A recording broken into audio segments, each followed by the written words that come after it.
Hello and welcome back to this channel. In the video நம்ம எதை பத்தி பார்க்க போறோம் அப்படினா simple complex and compound sentencesல இன்னொரு டைப் வந்து பார்க்க போறோம். சோ ஏற்கனவே வந்து சில டைப்ஸ்ல வந்து பார்த்திருக்கிறோம். இந்த வீடியோல வந்து நம்ம இன்னொரு புது டைப் தான் வந்து பார்க்க போறோம். சரிங்களா? சரி எப்படி வந்து ஃபர்ஸ்ட் இந்த டைப் ஐடென்டிஃபை பண்றது and ஐடென்டிஃபை பண்ணனதுக்கு அப்புறம் எப்படி வந்து ரூல்ஸ் யூஸ் பண்ணி மாத்துறது அப்படிங்கறத வந்து பார்க்கலாம். சரிங்களா? அதுக்கு முன்னாடி நம்ம சேனலுக்கு நீங்க புதுசு அப்படினா மறக்காம நம்ம சேனலுக்கு வந்து Subscribe பண்ணிட்டு வந்து வீடியோ பாருங்க. ஏன்னா நீங்க பண்ணக்கூடிய ஒவ்வொரு சப்ஸ்கிரிப்ஷனும் தான் பாத்தீங்க அப்படினா எனக்கு வந்து ஒரு மோட்டிவேஷனா இருக்கும். ஃபர்தரா வந்து வீடியோஸ் கிரியேட் பண்ணி அப்லோட் பண்றதுக்கு. அண்ட் என்னோட இன்னொரு சேனல் என்ன அப்படினா லோகு vlogs ன்னு ஒரு சேனல். அதோட லிங்க் வந்து நான் கீழ டிஸ்கிரிப்ஷன்ல கொடுக்குறேன் and ஃபர்ஸ்ட் கமெண்ட்ல வந்து கொடுக்குறேன். சோ அந்த சேனலுக்கு வந்து நீங்க சப்போர்ட் பண்ணனும். சரிங்களா? சோ இது என்னோட ரெக்வெஸ்ட். சரி இப்போ வந்து நம்ம இத பாப்போம். சோ இப்படி ஒரு சென்டென்ஸ் கொடுத்துட்டு சிம்பிள் காம்ப்ளெக்ஸ் இல்ல காம்பவுண்ட் சென்டென்சஸ்க்கு வந்து மாத்த சொன்னாங்க அப்படினா ஃபர்ஸ்ட் எந்த டைப்ல வருதுன்னு நம்ம ஐடென்டிஃபை பண்ணனுமா? சரி ஐடென்டிஃபை பண்ணிரலாம். ஃபர்ஸ்ட் பாருங்க ஸ்டடி ரெகுலர்லி. இது வந்து என்னது? பிரசன்ட் டென்ஸ்ங்களா? சரி நான் இங்க மேல பிரசன்ட் டென்ஸ்க்கு இங்க p ன்னு எழுதிக்கிறேன். அடுத்த செகண்ட் சென்டென்ஸ் பாருங்க you will score high marks. இது வந்து என்ன டென்ஸ்ல இருக்கு? verb வந்து future tenseல இருக்குங்களா? ஏனா will இருக்கு. சோ இது வந்து என்ன டென்ஸ் அப்படினா future tense. நான் f ன்னு எழுதிக்கிறேன். ஓகே கொடுத்திருக்கக்கூடிய ரெண்டு சென்டென்சஸ்ல ஒரு சென்டென்ஸ் வந்து சிம்பிள் பிரசன்ட் டென்ஸ்ல இருக்கு, செகண்ட் சென்டென்ஸ் வந்து சிம்பிள் ஃபியூச்சர் டென்ஸ்ல இருக்குங்களா? சோ இதுதான் வந்து இதுக்கான கீவேர்ட். ஓகேங்களா? கண்டுபிடிக்கிறதுக்கான ஒரு சின்ன ஹிண்ட் இதுதான். சோ ஒரு சென்டென்ஸ் பிரசன்ட் டென்ஸ்ல இருந்துச்சு, இன்னொரு சென்டென்ஸ் வந்து ஃபியூச்சர் டென்ஸ்ல இருந்துச்சுனா நம்ம வந்து இந்த டேபிள் தான் வந்து யூஸ் பண்ணனும். இத வந்து நம்ம என்னன்னு சொல்லுவோம் அப்படினா கண்டிஷன் அண்ட் ரிசல்ட் அப்படினு சொல்லுவோம் பாத்தீங்களா? இன்னும் சிம்பிளா சொல்லணும் அப்படினா நம்ம எல்லாரும் வந்து if clause நம்ம எல்லாத்துக்குமே வந்து एक्चुअली if clauseனா என்ன அப்படினு வந்து தெரிஞ்சிருக்கும். and அதுல ஒரு 4 டைப்ஸ் எல்லாம் 4 கண்டிஷன்ஸ் வந்து இருக்குது. சோ அது நம்ம எல்லாத்துக்குமே தெரிஞ்சிருக்கும். சோ இத பாத்தீங்கனால இங்க நம்ம if clause யூஸ் பண்ணிட்டு அத மாத்துற மாதிரி இருக்கும். சரிங்களா? சோ இன்னும் சிம்பிளா சொல்லணும் அப்படினா இது வந்து if clauseல இருக்கிற ஒரு டைப் தான். ஓகேங்களா? இப்ப பிரசன்ட்ல இது பண்ணா ஃபியூச்சர்ல அது நடக்கும் அப்படினு சொல்லுவோம் பாத்தீங்களா? ஐ திங்க் ஃபர்ஸ்ட் கண்டிஷன்ல வரும். ஓகேங்களா? சோ அந்த டைப் தான் வந்து இது. சோ if clauseங்கிறது வந்து ஒண்ணு கிடையாது. சிம்பிள் காம்ப்ளெக்ஸ் அண்ட் காம்பவுண்ட் சென்டென்சஸ்ல ஒரு ஒன் ஆஃப் தி பார்ட்ஸ் ஒரு டைப் அப்படினே கூட நம்ம சொல்லலாம். சரிங்களா? சோ கொடுத்திருக்கக்கூடிய ரெண்டு சென்டென்சஸ்ல ஒரு சென்டென்ஸ் வந்து சிம்பிள் பிரசன்ட் டென்ஸ்ல இருந்துச்சு, அடுத்து ரெண்டாவது இருக்கக்கூடிய சென்டென்ஸ் வந்து சிம்பிள் ஃபியூச்சர் டென்ஸ்ல இருந்துச்சு அப்படினா நம்ம இந்த டேபிள் தான் வந்து யூஸ் பண்ண போறோம். சரிங்களா? சரி இத எப்படி நம்ம மாத்துறது சிம்பிளுக்கு அப்படினு வந்து பாத்துறோம். ஃபர்ஸ்ட் சிம்பிளுக்கு மாத்தலாம். ஓகே சிம்பிளுக்கு மாத்துறதுக்கு நமக்கு இந்த ரூல் எடுத்து நம்ம முன்னாடி எழுதினாவே போதும். and சில சேஞ்சஸ் மட்டும் தான் பண்ண வேண்டியது இருக்குது. ரொம்ப ரொம்ப ரொம்ப ஈஸி தான். ஃபர்ஸ்ட் நான் இத எழுதிறேன். in the event of okay இப்போ எழுதிட்டு பாருங்க. கொடுத்து நம்ம சிம்பிளா மாத்துறதுங்கிறதுனால அந்த சிம்பிளோட ரூல் எடுத்து நான் அப்படியே எழுதிட்டேன். in the event of. இப்போ கொடுத்திருக்காங்கல இது एक्चुअली வந்து ஒரு இம்பரேட்டிவ் சென்டென்ஸ். ஓகேங்களா? ஏனா வெர்ப்ல ஸ்டார்ட் ஆயிருக்குது. அதெல்லாம் ஒரு அட்வைஸ் கொடுக்குற மாதிரி இருக்குது. சோ ஃபர்ஸ்ட் எடுத்தோனே verb இருக்குதுங்களா? ஒண்ணு கிடையாது. இந்த verb-ஓட ing ஆட் பண்ணா முடிஞ்சிருச்சு. ரொம்ப பெரிய இதெல்லாம் கிடையாது. study plus ing அவ்வளவுதாங்க. கொடுத்திருக்கக்கூடிய verb-ஓட நம்ம ing ஆட் பண்ணா முடிஞ்சிருச்சு வேலையே. in the event of studying regularly. இங்க full stop-க்கு பதிலா நம்ம கமா கொண்டு வந்துக்கணும். அடுத்தது இங்க தான் வந்து இந்த சப்ஜெக்ட் இருக்கு பாத்தீங்களா? இத நம்ம அப்படியே யூஸ் பண்ணலாம். வேற எதுவுமே இது பண்ண தேவையில்லை. சோ இதுல நம்ம எந்த சேஞ்சஸும் பண்ண தேவையில்லை. அப்படியே எழுதிர வேண்டியதான். you will score high marks. அவ்வளவுதான். நான் மேக்ஸிமம் எந்த சேஞ்சஸுமே பண்ணல பாருங்க. சோ ஃபர்ஸ்ட் ஒண்ணும் கிடையாது. என்ன एक्चुअली வந்து இது எந்த டைப்னு தெரிஞ்சிருச்சு. அதுக்கான ரூல் டேபிள் வந்து இதுதான். சோ சிம்பிளுக்கு மாத்துறதுனால சிம்பிள்ல கொடுத்திருக்கிற அந்த ரூல் எடுத்து நான் ஃபர்ஸ்ட் எழுதிட்டேன். இதுதான் அந்த ரூல். ஓகேங்களா? ஃபர்ஸ்ட் எழுதிட்டேன். அடுத்தது கொடுத்திருக்கக்கூடிய அந்த ஃபர்ஸ்ட் சென்டென்ஸை நம்ம எப்பவும் கன்சிடர் பண்ணணும். செகண்ட் சென்டென்ஸ்ல நம்ம எதுவுமே கன்சிடர் பண்ணவே கூடாது. ஓகேங்களா? ஃபர்ஸ்ட் சென்டென்ஸ்ல எடுத்தோனே verb இருக்குது. சோ அந்த verb-ஓட நான் எதுவுமே பண்ணல. ing தான் நான் ஆட் பண்ணியிருக்கேன். ஓகேங்களா? அந்த study plus ing ஸ்டடிங் எழுதிட்டேனா? சோ அந்த verb கூட நான் ing ஆட் பண்ணி ஸ்டடிங் எழுதியாச்சு. மிச்சம் இருக்கிறத நான் அப்படியே எழுதிட்டேன். ரெகுலர்லி அப்படியே எழுதியாச்சு. இந்த ஃபுல் ஸ்டாப்க்கு பதிலா நான் கமா யூஸ் பண்ணியிருக்கேன். ஓகேங்களா? அதுக்கப்புறம் இந்த சென்டென்ஸ்ல எந்த விதமான சேஞ்சஸுமே பண்ண கிடையாது. அதை நான் அப்படியே எழுதியாச்சு. சோ இப்படி தான் பாத்தீங்க அப்படின்னா நம்ம சிம்பிளுக்கு வந்து மாத்தணும். இப்போ அடுத்தது காம்ப்ளெக்ஸுக்கு வந்து எப்படி மாத்துறது அப்படின்ட்டு வந்து நம்ம பார்ப்போம்.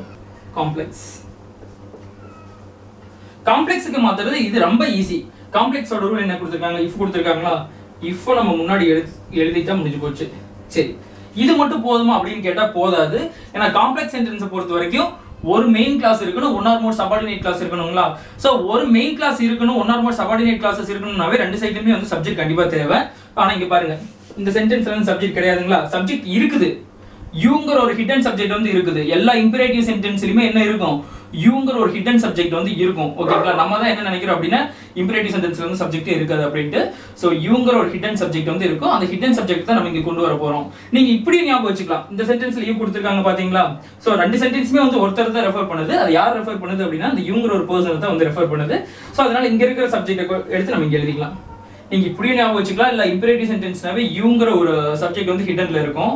சோ ஏன்னா வந்து நம்ம ஒருத்தருக்கு அட்வைஸ் பண்ற மாதிரி தான் இருக்கு. இப்போ நம்ம வந்து இன்னொருத்தருக்கு அட்வைஸ் பண்ற மாதிரி தான் இருக்கும். சோ யூன் அந்த சைடு இருக்கிறவங்களை வந்து நம்ம யூன் தான் சொல்லுவோம். ஓகேங்களா, நீ அப்படின்னு தான் சொல்லுவோம். சோ அதே மாதிரி தான் இந்த ஒரு கான்செப்டை மட்டும் மைண்ட்ல வச்சுக்கோங்க. இப்போ நம்ம அப்படியே எழுதலாம் யூ, அதுக்கப்புறம் இப்ப இருக்கிறத அப்படியே எடுத்து எழுத முடிஞ்சு போச்சுங்க. If you study regularly, full stop க்கு பதிலா comma, you will score high marks. So அவ்வளவுதான் மாத்தியாச்சு பாருங்க. இது வந்து ஆக்சுவலா subordinate clause, இது வந்து main clause. ஓகேங்களா, சோ காம்ப்ளெக்ஸ் சென்டென்ஸோட ரூலை பொறுத்த வரைக்கும் என்னது, ஒரு மெயின் கிளாஸ் இருக்கணும் and one or more subordinate clauses வந்து இருக்கணும். சோ நமக்கு ஒரு மெயின் கிளாஸ் இருக்குது, ஒரு சபார்டினேட் கிளாஸ் வந்து இருக்குது. சோ இந்த பாருங்களேன், இந்த சென்டென்ஸ் அப்படியே பாத்தீங்கன்னாவே உங்களுக்கு நல்லா தெரியும். இஃப் கிளாஸ்ல ஒரு டைப்ல இது வருது. ஓகேங்களா, if you study regularly you will score high marks. ஓகேங்களா, நீ இப்ப படிச்சா இப்ப நீ ரெகுலரா படிச்ச அப்படின்னா உன்னால வந்து நல்ல மார்க் எடுக்க முடியும். இது ஆக்சுவலா இஃப் கிளாஸ்ல ஒரு டைப் வருது. ஓகேங்களா, அப்படி ஞாபகம் வச்சுக்கோங்க. சோ இப்படிதான் ஃப்ரெண்ட்ஸ் மாத்துறது, ஒண்ணு கிடையாது. இஃப் எடுத்து நான் எழுதியாச்சு. அதுக்கப்புறம் இங்க நமக்கு வந்து இங்க ஸ்டடி ரெகுலர்லி இருக்குங்களா, இதுக்கு வந்து சப்ஜெக்ட் நமக்கு தேவை.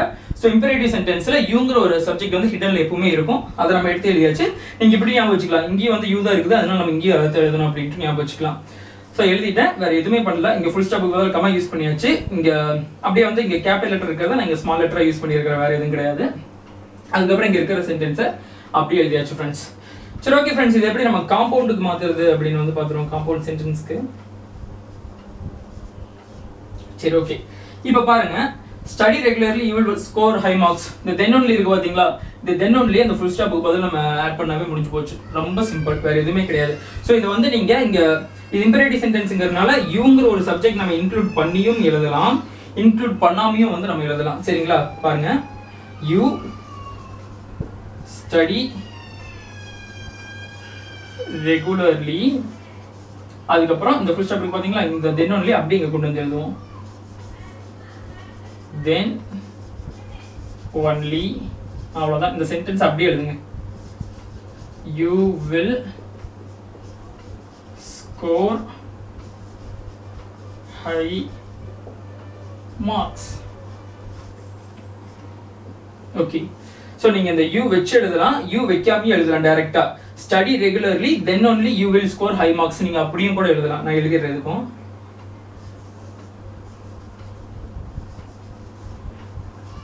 study regularly then only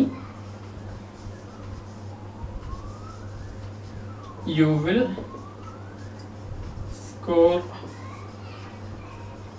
high marks. அவ்வளவுதாங்க. ஓகேங்களா, சோ ஒன்னும் பண்ணல. இந்த ஃபுல் ஸ்டாப் போதும், இந்த then only மட்டும் இந்த ரெண்டு சென்டென்ஸுக்கு ஜாயின் பண்றதுக்கு then only மட்டும் நான் ஆட் பண்ணிட்டேன். பாருங்க, then only and then only. So இப்படி தான் நம்ம வந்து காம்பவுண்ட் சென்டென்ஸ்க்கு வந்து மாத்துறது. ஓகே ஃப்ரெண்ட்ஸ், நம்ம இன்னொரு எக்ஸாம்பிள் சென்டென்ஸ் வந்து பார்ப்போம். இங்க பாருங்க, play well, இது வந்து பிரசன்ட் டென்ஸ்ல இருக்கு. ஓகேங்களா, okay, you will not miss the prize, will not இருக்கு. So future tense. ஓகேங்களா, ஃபியூச்சர். சோ இப்போ ஒரு சென்டென்ஸ் வந்து பிரசன்ட் டென்ஸ்ல இருக்கு, இன்னொரு சென்டென்ஸ் வந்து ஃபியூச்சர் டென்ஸ்ல இருக்கு. சோ இது கண்டிஷன் அண்ட் ரிசல்ட் அப்படின்னு சொல்லுவாங்க. இஃப் கிளாஸ் எது வேணாலும் சொல்லிக்கலாம். ஓகேங்களா, சோ அதுக்கு இந்த டேபிள் தான் யூஸ் பண்ண போறோம். சிம்பிளுக்கு மாத்திடுவோம். இப்போ நான் மாத்துறதுக்கு முன்னாடியே வந்து நீங்க ஏற்கனவே பார்த்துட்டு பாத்தீங்களா, அப்படியே யோசிச்சு வைங்க கரெக்டான்ட்டு. ஓகே, அப்படியே இது எழுதுவோம். ஃபர்ஸ்ட் இந்த ஈவென்ட் ஆஃப் ப்ளே கொடுத்துருக்காங்களா verb, இதோட நம்ம ஒன்றும் பண்ண போறது கிடையாது. பிளேவோட நம்ம ing ஆட் பண்ணா முடிஞ்சு போச்சு. இந்த event of playing well. Okay, இப்போ கமா இந்த சென்டென்ஸ் நம்ம அப்படியே எழுதுவோம். you will not miss the price. ஒண்ணுமே கிடையாது பாருங்க. கொடுத்து நமக்கு எந்த டேபிள் யூஸ் பண்ணணும்னு தெரிஞ்சிருச்சு. ஸோ சிம்பிளுக்கு மாற்ற போகிறோம். அது கூட நான் அப்படியே ஃபர்ஸ்ட் எடுத்து எழுதிட்டேன். இந்த ஈவெண்ட் ஆஃப் அடுத்து கொடுத்துருக்கிற வேர்போட நான் என்ன பண்ணிட்டேன்னா ஐஎன்ஜி மட்டும் ஆட் பண்ணிட்டேன். ஓகேங்களா, இதுதான் வேர்பு. அதோட நான் ஐஎன்ஜி ஆட் பண்ணியாச்சு. ஓகேங்களா, மற்றது நான் எந்த சேஞ்சஸும் பண்ணல. இந்த ஃபுல் ஸ்டாப்புக்கு பதிலாக கமா அதை அப்படியே மிச்ச சென்டென்ஸை எழுதிட்டேன். ஓகேங்களா. ஓகே ஃப்ரெண்ட்ஸ், இது எப்படி காம்ப்ளெக்ஸுக்கு மாற்றுறது அப்படின்னு பார்ப்போம். காம்ப்ளெக்ஸ் ஸோ ஒன்றும் கிடையாது. இந்த இஃப் எடுத்து நம்ம ஃபர்ஸ்ட் ஸ்டார்டிங் ஆட் பண்ணால் முடிஞ்சு போச்சு. பட் நமக்கு என்ன தேவை, ஒரு சப்ஜெக்ட் தேவைங்களா. ஸோ யூங்கிற ஒரு சப்ஜெக்ட் தான் நம்ம யூஸ் பண்ண போகிறோம். ஃபர்ஸ்ட்டு இஃப் எழுதிக்குவோம். கொடுத்துருக்கிற இஃப் நான் எழுதியாச்சு. அடுத்து subject if you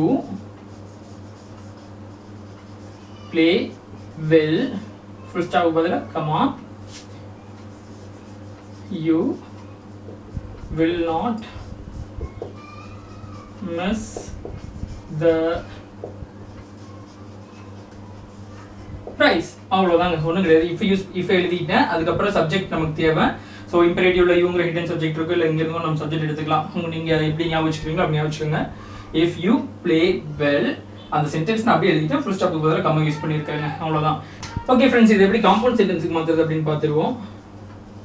compound okay then only இருக்குதுங்களா. இந்த ரெண்டு சென்டென்ஸ்க்கு நடுவில் எழுதினா முடிஞ்சு போச்சு. இந்த ஃபுல் ஸ்டாப் பதில் கூட நீங்கள் ஞாபகம் வச்சுக்கலாம். ஒன்றும் கிடையாது. ஸோ சப்ஜெக்ட் இன்க்ளூட் பண்ணி எழுதலாம், பண்ணாமல் எழுதலாம். ஸோ பெட்டர் சப்ஜெக்ட் இன்க்ளூட் பண்ணிக்கோங்க. You play well. ஓகேங்களா, அதுக்கப்புறம் இங்கே என்ன எழுதணும், அந்த ரெண்டு சென்டென்ஸையும் வந்து கம்பைன் பண்ணுறதுக்கு நம்ம இந்த கன்ஜெக்ஷன் வந்து யூஸ் பண்ணுவோம். Then only you will not miss the price. அவ்வளோதாங்க, வேறு எதுவுமே கிடையாது. சரிங்களா. ஸோ இப்படி தான் வந்து காம்பவுண்ட் சென்டென்ஸுக்கு வந்து மாற்றுறது. ஸோ இது வந்து இஃப் கிளாஸ்லேயே நான் வந்து கண்டிஷன் அண்ட் பாசிபிலிட்டி அப்படின்னு சொன்னாங்களா, இது வந்து பாசிட்டிவ். ஸோ இதுலேயே வந்து நெகட்டிவ் இருக்குது. இஃப் கிளாஸ் அண்ட் பாசிபிலிட்டியில் வந்து negative possibility or negative result. ஓகேங்களா. ஸோ அதை எப்படி மாற்றுறது, அந்த டைப் வந்து எப்படி மாற்றுறது அப்படிங்கிறத அடுத்த வீடியோவில் வந்து நம்ம பார்ப்போம். சரிங்களா. இந்த வீடியோ வந்து உங்களுக்கு பிடிச்சிருந்துச்சு அப்படின்னா மறக்காம லைக் பண்ணுங்க. உங்க ஃப்ரெண்ட்ஸுக்குலாம் வந்து இதை ஷேர் பண்ணுங்க. அண்ட் உங்களோட ஃபீட்பேக்கை வந்து மறக்காம கமெண்ட் பண்ணுங்க. அண்ட் மறக்காம நம்ம சேனலுக்கு வந்து சப்ஸ்கிரைப் பண்ணிருங்க ஃப்ரெண்ட்ஸ். ஓகேங்களா. ஃப்ரெண்ட்ஸ் மறக்காம என்னோட இன்னொரு சேனல் சொன்ன பார்த்தீங்களா, லோகோ பிளாக்ஸ்ன்ட்டு. ஸோ அந்த சேனலுக்கு வந்து மறக்காம சப்ஸ்கிரைப் பண்ணிருங்க. ஃப்ரெண்ட்ஸ், நீங்கள் சிம்பிள் காம்ப்ளெக்ஸ் அண்ட் காம்பவுண்ட் சென்டென்சஸை பேசிக்லேருந்து நீங்கள் லேர்ன் பண்ணணும் அப்படின்னா ஸோ இந்த சைடு வந்து நான் ஒரு வீடியோ கொடுக்குறேன். ஓகேங்களா, அதை வந்து நீங்கள் கிளிக் பண்ணி பேசிக்லேருந்து வந்து நீங்கள் பார்க்கலாம். அண்ட் இந்த சைடு வந்து இன்னொரு வீடியோ கொடுக்குறேன். அது வந்து ஒரு பிளேலிஸ்ட். ஓகேங்களா, மற்ற வீடியோஸில் மற்ற கிராமர் வீடியோஸில் வந்து நீங்கள் பார்த்துக்கலாம். அண்ட் கீழே வந்து நம்ம சேனலுக்கு மறக்காம சப்ஸ்கிரைப் பண்ணிடுங்க. ஓகேங்களா. ஸோ தேங்க்யூ ஃபார் வாட்சிங் திஸ் வீடியோ ஃப்ரெண்ட்ஸ். அடுத்த வீடியோவில் உங்களை சந்திக்கிறேன்.